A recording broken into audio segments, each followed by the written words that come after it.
Que s'est-il passé en début de semaine à Marseille? Plusieurs automobilistes sont tombés en panne après avoir fait le plein d'essence dans des stations-service bien précises. Francesco, tu as enquêté. Est-ce qu'on en sait plus sur cette affaire?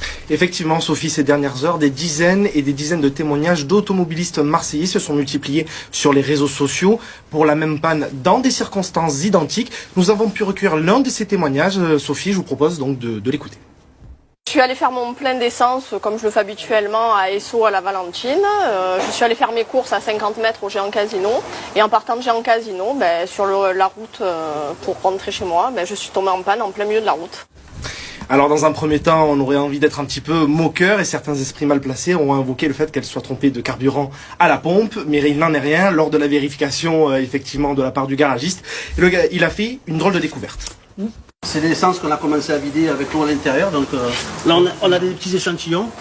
On voit bien que l'essence est pleine d'eau.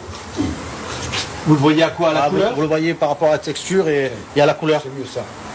Voilà. Vous voyez? L'eau est en haut et l'essence est en bas. Voyez, regardez.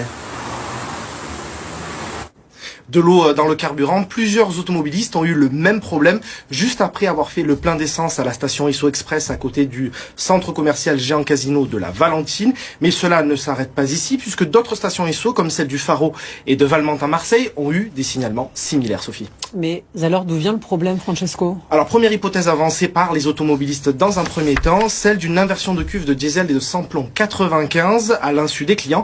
Mais nous venons d'obtenir une réponse de la part d'Esso. Ils nous ont livré les premiers éléments de leur enquête à proximité de leur raffinerie à Fos-sur-Mer. Au moment du chargement dans le dépôt lundi matin, de l'eau s'est mélangée dans le carburant des camions de livraison destinés aux revendeurs. Pour le moment, Esso a comptabilisé une quarantaine de réclamations de la part des clients et cela concerne plus ou moins 14 stations essence à Marseille. Le garagiste que vous avez pu voir juste auparavant nous a expliqué que de l'eau dans le carburant peut engendrer une casse moteur. Esso, de son côté, affirme travailler sur un système d'indemnisation auprès des revendeurs si les dégâts en lien avec ce carburant sont avérés.